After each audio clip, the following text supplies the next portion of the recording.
बिस्मिल्लाहिर्रहमानिर्रहीम। अस्सलाम वालेकुम। आज इमरान खान साहब से उनकी दो बहनों की मुलाकात हुई और वकील फैसल मलिक साहब से मुलाकात हुई। उस मुलाकात के बाद जो खबरें आ रही हैं उसमें सबसे बड़ी खबर तो ये है कि उनकी जो इमरान खान साहब की बहन है नूरी नियाज़ी साहिबा, उन्होंने बाहर निकल के एक तो फैसल मलिक साहब के साथ खड़े होकर जो टॉक की, उसमें तो ऐसी कोई बात नहीं थी, लेकिन उससे पहले जब वो निकली तो उन्होंने डिजिटल मीडिया के एक नुमाइंदे के सवाल के जवाब में एक ऐसा तासुर दिया जिससे ये लग रहा है कि शायद इमरान खान साहब ने सुहेल आफरीदी साहब को इस्लामाबाद की तरफ मार्च की तारीख की का पैगाम जो है वो भिजवा दिया है। मेरी इस हवाले से सुहेल आफरीदी साहब के जो करीबी लोग हैं उनसे भी बात हुई है, वो क्या कह रहे हैं उस पर भी मैं आपको बताता हूँ। और इमरान खान साहब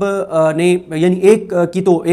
पैगाम की तो यानी तस्दीक कर दी गई है कि इमरान खान साहब ने सुहेल आफरीदी को ये पैगाम भिजवाया है कि आप दबाव बढ़ाते चले जाएँ। और सुहेल आफरीदी इस हवाले से जो उनकी हिकमत अमली है वो भी बड़ी वाज़ेह है। आपने देखा कि सुहेल आफरीदी जो है उन्होंने जो पहली तकरीर की वो इंतहाई जारहाना थी। और सुहेल आफरीदी इमरान खान साहब के इतने वफादार खिलाड़ी हैं कि जैसे ही उनके नाम का ऐलान हुआ तो आपने देखा कि किस तरह से प्रेस कॉन्फ्रेंस हुई, किस तरह से धमकियाँ दी गई, किस तरह से वज़रा आके बैठ गए और उन्होंने कहा कुछ भी हो जाए लेकिन सुहेल आफरीदी को वज़ीर आला नहीं बनने दिया जाएगा। फिर मौलाना फजल रहमान को चाबी दी गई, मौलाना फजल रहमान साहब ने अपने भाई को नामजद कर दिया। फिर ये इनके सुहेल आफरीदी साहब का फिर आपने देखा गवर्नर जो है उन्होंने एतराज़ लगा दिया। पहले वो इस्तीफ़ा एक्सेप्ट नहीं कर रहे थे अली अमीन गंडापुर साहब का, फिर एतराज़ लगा दिया, फिर उनको तलब कर लिया, फिर मामला अदालत में ये ले गए और उनका हलफ भी अदालत के हुक्म पर हुआ। और फिर उनके इलेक्शन को कलअदम करवाने के लिए और उनका हलफ रुकवाने के लिए एक दरखास्त मौलाना फजल रहमान के भाई मौलाना लुत्फ़ुर रहमान भी लेकर गए, लेकिन उनको भी मुंह की खानी पड़ी। और मौलाना फजल रहमान को जितना नुकसान इस अमल ने पहुंचाया है किसी और चीज़ ने उनको नुकसान नहीं पहुंचाया। यानी इसमें तो मौलाना फजल रहमान मुकम्मल तौर पर एक्सपोज हो गए, मुकम्मल तौर पर एक्सपोज का जो उर्दू लफ्ज़ है वो, क्योंकि बहुत से लोग फिर माइंड कर जाते हैं कि ये लफ्ज़ मुनासिब नहीं है तो मैं इंग्लिश वाला यूज़ कर लेता हूँ कि मौलाना मुकम्मल तौर पर एक्सपोज हो गए और कोई पीछे बचा नहीं है मौलाना का, कोई भरम, कोई साख, कोई पर्दा, कोई नकाब बचा नहीं है, मुकम्मल तौर पर वो बेनकाब हो गए। उसके बाद भी आपने देखा कि सुहेल आफरीदी ने वफाक के पहले ही जो मीटिंग है उसमें ना जाने का फ़ैसला किया। उसके बाद उन्होंने जो पहला बाज़ाब्ता इजलास किया उसमें उन्होंने बड़े बड़े ऐलानात कर दिए, जिसमें अरशद शरीफ साहब जो है उनके नाम पर यूनिवर्सिटी बनाने का ऐलान हो या 8 फरवरी के इलेक्शन की धांधली में मुलविस ब्यूरोक्रेट्स के खिलाफ कार्रवाई का मामला हो, सारी चीज़ें उन्होंने की। फिर इसी तरह से उनसे मुलाकातें की कोशिश की गई, उन्होंने उन मुलाकातों से भी इनकार किया और इमरान खान साहब से मुलाकात के लिए उन्होंने चीफ जस्टिस पाकिस्तान को भी खत लिखा, इस्लामाबाद कोर्ट में पिटीशन भी की और उस पिटीशन पर परसों समात भी है। फिर उन्होंने असम्बली का इजलास बुला लिया, वहाँ पर कल सख्त तकारीर हुई और वहाँ पे एक करारदाद भी जो है वो पास की गई। फिर आपने देखा उन्होंने वफाक ने जो पुरानी गाड़ियाँ, बुलेट प्रूफ गाड़ियाँ दी के को, वो उन्होंने वापस कर दी और कहा कि ये हमारे शोहदा की तज़हीक है और हमारी पुलिस की तज़हीक है कि आप उनको इस्तेमाल शुदा जो है वो पुरानी गाड़ियाँ दें। तो उसके साथ ही उन्होंने अवाम में जाने का फ़ैसला किया और उन्होंने 23 अक्टूबर को बरोज़ जुमा चारसदा में जिरगा होने जा रहा है और 24 बरोज़ हफ्ता जो है वो खैबर में बहुत बड़ा जिरगा होने जा रहा है। अच्छा, ये है तो जिरगा इसको नाम दिया गया है, लेकिन इतला यह है कि ये जलसा होगा और इसमें हज़ार कबायली लोग होंगे और ये कबायली इलाकों में शायद अब तक का होने वाला सबसे बड़ा जलसा हो कि इतना बड़ा जलसा पहले नहीं हुआ होगा। अब इस हवाले से वो कितने कामयाब होते हैं ये तो आने वाला वक्त बताएगा जब जिस दिन ये प्रोग्राम होगा। और फिर 25 को कर्क में जो शाहिद खटक साहब मेज़बानी कर रहे हैं और वहाँ पे भी एक शायद सुहेल आफरीदी साहब जो हैं वो जलसा करने जा रहे हैं और इसमें ज़ाहिर इसमें भी सख्त तकरीर होंगी और इसमें तकरीर तो होंगी, लेकिन इस सब का मकसद अवामी राब्ता मुहिम है, इस सब का मकसद लोगों को मोटिवेट करना है, इस सब का मकसद लोगों के अंदर एक मोमेंटम पैदा करना है। और एक चीज़ आप देखें कि सुहेल आफरीदी साहब जब से आए हैं तो पीटीआई का सोशल मीडिया जो है वो एक हो चुका है। पहले बड़ी तकसीम आ गई थी, ग्रुपिंग हो गई थी, जो अली अमीन गंडापुर साहब के साथ एक ग्रुप खड़ा हुआ था लेकिन अक्सरियत लोग खिलाफ खड़े हुए थे और अब सोशल मीडिया के ऊपर सुहेल आफरीदी साहब के खिलाफ एक भी इख्लाफी आवाज़ नहीं है। फिर ये जो उनके बारे में एक तासुर बनाया जा रहा है कि उनका सूबे की गवर्नेंस पर कोई वो नहीं है, फोकस नहीं है और राना सनौला ने जिस तरह से कहा कि वो कोई आइन और कानून की बात नहीं कर रहे और गवर्नेंस पे फोकस नहीं कर रहे, पहले दिन से ही हमें नज़र आ रहा है कि वो गवर्नेंस पर भी फोकस कर रहे हैं, सूबे की सूरत हाल पर भी फोकस कर रहे हैं, लेकिन साथ ही इमरान खान साहब की रिहाई के लिए दबाव भी बढ़ाते चले जा रहे हैं। और ये अभी जो वो 3 जलसे करने जा रहे हैं, मेरी इत्तला यह है कि उसके बाद अगले जलसों की तारीख वो दे देंगे। अब सवाल यह है, बाकी चीज़ें तो मैं आपको बताता हूँ, जो सबसे ज़्यादा आप जानना चाह रहे होंगे उस पर पहले बात कर लेते हैं, आपको इंतज़ार नहीं करवाते कि क्या इमरान खान साहब ने तारीख भिजवा दी है सुहेल आफरीदी साहब को। मैंने इस हवाले से सुहेल आफरीदी साहब के जो उनके बहुत ही करीब लोग हैं उनसे पूछा है, उन्होंने कहा कि वो बहरहाल इस चीज़ की ऑन रिकॉर्ड या ऑफ द रिकॉर्ड भी वो इसकी तस्दीक नहीं कर रहे। वो उसकी वजह भी समझ आती है, ज़ाहिर है वो अपनी एक जिम्मेदारी जो उनकी एक पोजीशन जिम्मेदार उनकी पोजीशन है उसका तकाजा भी ये है कि अगर उन तक तारीख पहुंच भी गई है तो वो अभी मीडिया को इस तारीख को डिस्क्लोज ना करें। लेकिन उन्होंने एक चीज़ की मुझे तस्दीक की है, उन्होंने कहा कि इमरान खान साहब ने ये पैगाम भिजवाया है कि सुहेल आफरीदी को कहो कि और ज़्यादा दबाव बढ़ाता रहे और बढ़ाता चला जाए। और इमरान खान साहब ने सुहेल आफरीदी के अब तक के जो इक़दामात हैं उन पर इत्मीनान का इजहार किया है। और फिर मैं आपको एक चीज़ और बता दूं कि सुहेल आफरीदी साहब जो हैं वो तमाम चीज़ें कर रहे हैं जो पिछले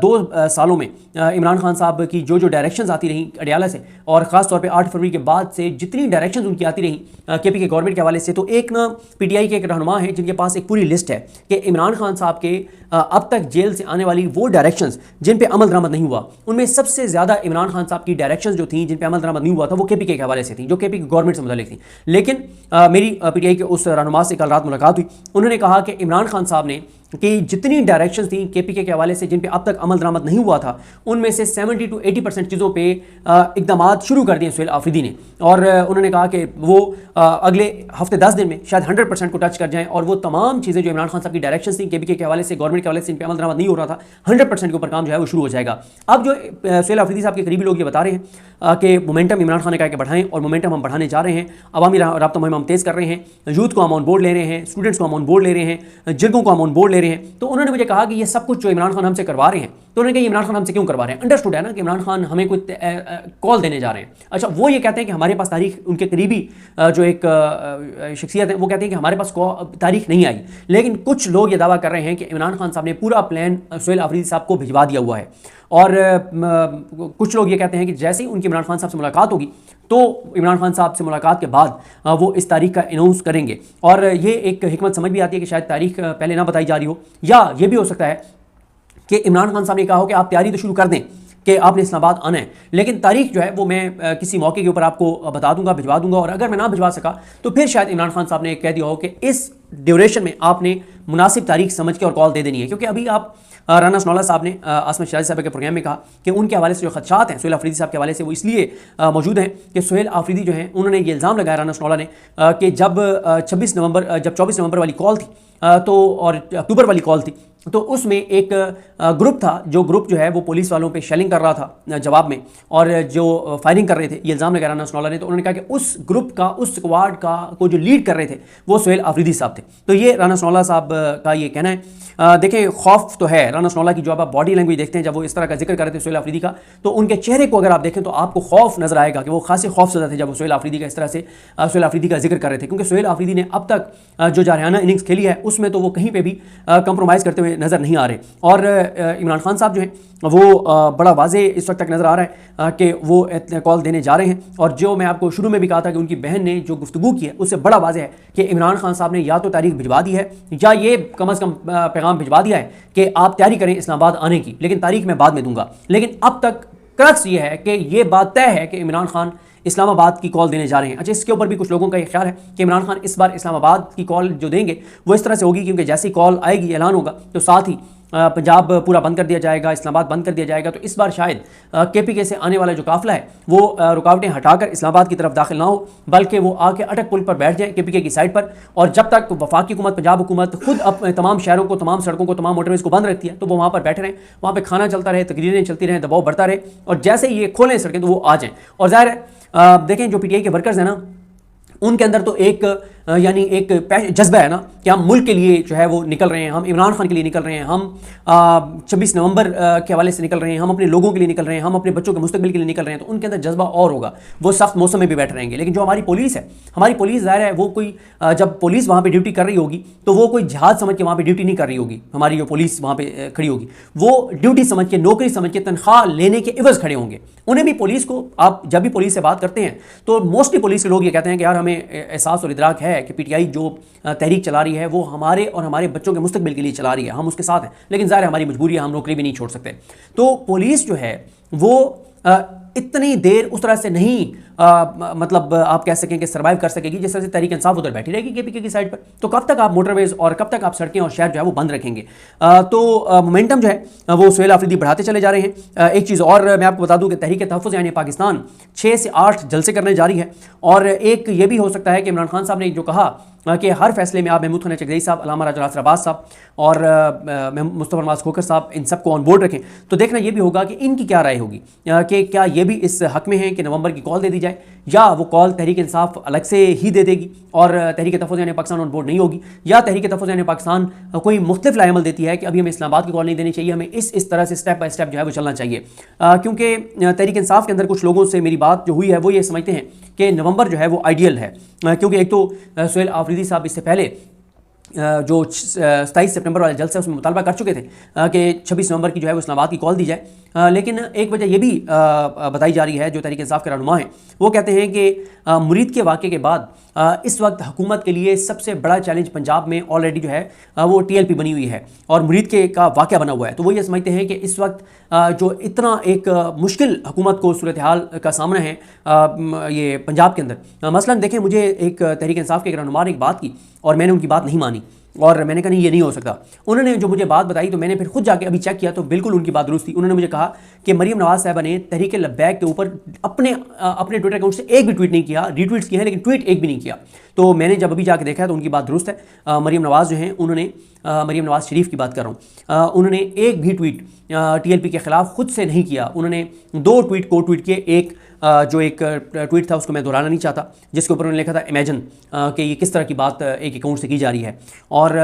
उसके अलावा उन्होंने एक और को ट्वीट किया था, यानी ये मुरीद के वाक़े से पहले का है, वो मुरीद के वाक़े के बाद मरीम नवाज़ ने सिर्फ एक को ट्वीट किया है जिसमें इमेजिन लिखा है कि अंदाज़ा करें कि ये क्या बात कर रहा है TLP का एक हामी, और उन्होंने ये वो ट्वीट है जो अब डिलीट कर दिया गया है जिसमें मुमताज़ कादरी का जो है वो जिक्र था। तो और ये भी बताया जा रहा है कि उसको गिरफ्तार कर लिया गया है जिसने वो ट्वीट किया था। लेकिन इसके अलावा उनके रीट्वीट्स तो हैं TLP के ऊपर, लेकिन ट्वीट उनका कोई भी नहीं है। और वो मुरीद के वाक़े के बाद सिर्फ एक जगह पे शायद पाक पता नहीं है कहीं पे गई हैं, और उसके अलावा वो कहीं भी उस तरह से पब्लिक में जो है वो अब तक मरीम नवाज़ साहिबा नहीं गई। ज़ाहिर है इसमें कोई शक नहीं है कि इस वक्त सूरत हाल पंजाब में बहुत इस वक्त टेंस जो है वो सिचुएशन है। तो तहरीक इंसाफ के कुछ रहनुमा ये समझते हैं कि एक ऐसे टाइम के ऊपर जब पहले ही पंजाब में हुकूमत बहुत अपसेट है, आपने देखा कि जो फ्राइडे गुजरा था लास्ट, उस फ्राइडे के ऊपर 45,000 पुलिस वालों ने ड्यूटीज़ दी। जुमे को इतना थ्रेट था कि एहतजाज हो सकता है, सड़कें ब्लॉक हो सकती हैं, लेकिन फिर तहरीक लब्बैक ने इस बात की वजाहत की कि उन्होंने कोई कॉल जो है वो नहीं दी। और अभी भी देखें आप, हुकूमत की आनियाँ जानियाँ और परेशानियाँ तो आपको नज़र आ रही हैं कि मोहसिन नकवी जो हैं वो मुफ्ती मुनीब साहब के पास गए हैं कराची में। अभी कुछ देर पहले एक वीडियो जारी हुई है जिसमें वो मुफ्ती मुनीब से मुलाकात कर रहे हैं, और सोशल मीडिया पर इस वक्त मुफ्ती मुनीब के खिलाफ बहुत ही सख्त कैंपेन चल रही है, क्योंकि बताया जा रहा है कि मुफ्ती मुनीब को दोबारा जो है वो रोयत हलाल कमेटी का चेयरमैन जो है वो बनाया जा रहा है, और मुफ्ती मुनीब की बहुत ही ज़्यादा कुर्बत है मोहसिन नकवी साहब से, और शहबाज शरीफ से उनकी बहुत ही ज़्यादा कुर्बत है, मियां नवाज शरीफ के साथ, शहबाज शरीफ के साथ, मोहसिन नकवी के साथ उनका बहुत ही ज़्यादा कुर्बत है। तो इस पर बहुत सख्त इस वक्त मुफ्ती मुनीब के खिलाफ कैंपेन चल रही है, और उनके अपने लोग ये कैंपेन कर रहे हैं, उनके अपने लोग उन पर सवाल उठा रहे हैं जिस तरह से। बल्कि वो मैं एक ट्वीट देख रहा था जिस ट्वीट में लिखा हुआ था कि मुफ्ती मुनीब जो हैं वो मोहसिन नकवी को ऐसे मिल रहे थे जैसे दो बिछड़े भाई कई बरसों बाद अचानक मिल जाएँ, तो इस तरह से वो मिल रहे थे मोहसिन नकवी को। तो ज़ाहिर है उनका एक तल्लुक़ है मोहसिन नकवी के साथ, और ज़ाहिर है वो मुमकिन तौर पर मोहसिन नकवी से अपने बहुत से काम भी करवाते होंगे, क्योंकि मोहसिन नकवी के बारे में मशहूर है कि जिन लोगों से उनका तल्लुक़ है तो वो उनके सारे काम करते हैं। तो बहरहाल मुफ्ती मुनीब इस वक्त बहुत ज़्यादा इस वक्त क्रिटिसाइज़ हो रहे हैं सोशल मीडिया के ऊपर। तो तहरीक इंसाफ के जैसा मैंने आपको बता रहा था कि एक रहनुमा का ये ख्याल है कि ये आइडियल टाइम है जब हुकूमत के लिए पंजाब में TLP एक चैलेंज बनी हुई है। तो अगर हम कॉल देते हैं तो हमें TLP के लोगों की भी जो है वो सपोर्ट इस मौके के ऊपर मिल जाएगी। लेकिन तहरीक इंसाफ बहरहाल कब कॉल देती है या कब उसका ऐलान करती है ये देखना होगा। और इसके अलावा इमरान खान साहब जो हैं उन्होंने जो पैगाम भिजवाया है, उन्होंने कहा कि सब अरकान असम्बली अदालतों में जाएं, अदालतों पे दबाव बढ़ाएं, अलकादिर केस लगवाने के लिए दबाव बढ़ाएं। और इमरान खान साहब के जो वकील हैं फैसल मलिक साहब, जो GHQ हमला केस में उनके वकील हैं, उन्होंने कहा कि पिछले 10 माह में इमरान खान साहब की सिर्फ एक बार अपने बेटों से बात कराई गई है। इमरान खान साहब का बाहर उन्होंने पैगाम देते हुए कहा कि इमरान खान ने अफगानिस्तान के साथ जो कुछ पाकिस्तान के चल रहे हैं इशूज़, उस पर इमरान खान साहब ने बहुत इज़हार अफसोस किया है। और इमरान खान ने यह भी कहा कि नवाज शरीफ जब जेल में हमारे दौर में था तो उसको आज़ादी थी, वो अपनी फैमिली से मिलता था, अपने लोगों से मिलता था, मीटिंग करता था पोलिटिकल। मुझे मेरे वकला, मेरी फैमिली और मेरे जो पोलिटिकल लोग हैं उनसे नहीं मिलने दिया जा रहा। इमरान खान ने कहा है कि KPK के लोगों ने मुझे वोट दिया है और वो इसलिए KPK के हवाले से जो भी फैसले होंगे उसमें मेरी मंजूरी ज़रूरी है। तो इसलिए उन्होंने कहा है कि सुहेल आफरीदी को मुझसे मिलने दिया जाए, और सुहेल आफरीदी को उन्होंने कहा है कि मेरे साथ मुलाकात के हवाले से भी वो दबाव जो है वो बढ़ाएं। इमरान खान ने कहा कि हार्ड स्टेट से मुराद ये होती है कि वो स्टेट, वो रियासत जिसमें आइन हो, कानून हो, जिसमें इंसानी हकूक़ हो, जिसमें लोगों की राय का एहतराम हो, जहाँ पे लोगों के वोट को गिना जाए, तो उन्होंने कहा ये हार्ड स्टेट होती है। और उन्होंने कहा वो तो स्टेट ही नहीं हो सकती जिसको पब्लिक सपोर्ट हासिल ना हो। इमरान खान, डॉक्टर उज़मा ने कहा, डॉक्टर उज़मा ने, इमरान खान साहब की जो बहन है डॉक्टर उज़मा, उन्होंने कहा कि इमरान खान मुरीद के वाक़े के ऊपर बहुत अफसरदा थे। और नूरीन नियाज़ी साहबा ने कहा कि इमरान खान ने कहा है कि मज़ामत बढ़ानी होगी। नूरीन नियाज़ी साहबा ने यह भी कहा है कि केपी की हुकूमत को ये बात उन्होंने इमरान खान साहब से मुलाकात से पहले कहा कि केपी की हुकूमत हिम्मत दिखाएगी तो हुकूमत घुटने टेकने पर मजबूर हो जाएगी। इमरान खान साहब की बहनों को भी सुहेल आफरीदी साहब से बहुत ज़्यादा तवक्कुआत हैं कि वो दबाव बढ़ाएंगे और वो मोमेंटम बढ़ाएंगे, जिससे जो है वो इस हुकूमत को जो है वो मुश्किलात होंगी। इसके अलावा इमरान खान साहब जो हैं उन्होंने जो है वो कुछ और पार्टी के लिए भी डायरेक्शंस भिजवाई हैं, जिसके हवाले से मैं कुछ पीटीआई के रहनुमाओं से पूछना चाह रहा था, लेकिन मेरी उनसे कॉल पे बात नहीं हो सकी। शायद वो अडाला से निकल के उसके बाद कुछ मीटिंग्स चलती हैं, तो इसलिए फिर वो नहीं उस तरह से मेरी बात हो सकी। बात होगी तो मैं आपको ज़रूर अपडेट करूँगा। और इसी तरह से बाकी आपने देखा कि जो महमूद हसन चकज़ई साहब हैं और अल्लामा राजा नासिर अब्बास साहब हैं, इन दोनों को अपोजिशन लीडर बनाने के हवाले से कौमी असम्बली में तो प्रोसेस कंप्लीट कर दिया गया है। उन्होंने असद कैसर साहब ने प्रेस कॉन्फ्रेंस भी की कि 74 MNAs के दस्तखतों के साथ डॉक्यूमेंट्स जो है वो कानूनी जो एक प्रोसेस है वो कंप्लीट कर दिया गया है। डॉक्यूमेंट्स और कागजात जो है वो जमा करा दिए गए हैं। अब क्या होता है ये देखना होगा। लेकिन इमरान खान साहब का आप देख लेना, जितने भी इमरान खान साहब के फैसले हैं, यानी सुहेल आफरीदी को लाना हो, महमूद हसन चकज़ई साहब को लाना हो, अल्लामा राजा नासिर अब्बास साहब को लाना हो, सेनेट में खुर्रम ज़ीशान को टिकट देना हो, इन 4 फैसलों से आपको अंदाज़ा हो जाना चाहिए कि इमरान खान साहब जो है वो चीज़ों को किस तरफ लेकर जाना चाह रहे हैं। और इसमें इमरान खान साहब ने अगर इस्लामाबाद की तरफ मार्च नहीं करना, अगर मज़ामत नहीं करनी, अगर लड़ाई नहीं करनी, अगर मामला सड़कों पर नहीं लाने, तो फिर इमरान खान साहब को ज़रूरत ही नहीं थी कि अली अमीन गंडापुर साहब को हटाते। अली अमीन गंडापुर साहब को तो हटाया ही इसलिए गया कि वो वफाक से कोई लड़ाई नहीं लड़ रहे थे, वो मोहसिन नकवी साहब से मुलाकातें कर रहे थे, वो बातचीत के जरिए कहते थे कि मैंने इमरान खान को रिहा कराना है, लेकिन बातचीत में भी वो कोई बात नहीं कर पा रहे थे। वो वफाक को टफ टाइम नहीं दे रहे थे, वो केपीके में ऑपरेशन के हवाले से कोई स्टैंड नहीं ले पा रहे थे, केपीके से जो जबरी गुमशुदियाँ हो रही थी उन पर स्टैंड नहीं ले पा रहे थे। और अभी आप देख लें कि सुहेल आफरीदी आए हैं तो उन्होंने इस हवाले से सख्त अहकाम जो हैं वो दिए हैं। तो बहरहाल जी, इंशाल्लाह आपको नेक्स्ट वीडियो में जब मेरी तहरीक इंसाफ के किसी ज़िम्मेदार से बात होती है कि इमरान खान साहब ने पार्टी के लिए क्या डायरेक्शन भिजवाई हैं, तो जैसे वो मुझे पता चलेगा तो मैं आपको बताऊंगा, और जो भी इस हवाले से तफसीलात होंगी उससे आपको अपडेट करेंगे। मुझे अपनी दुआ में याद रखें। लेकिन हम सब कहां भी ना सुनो। अल्लाह हाफ़िज़।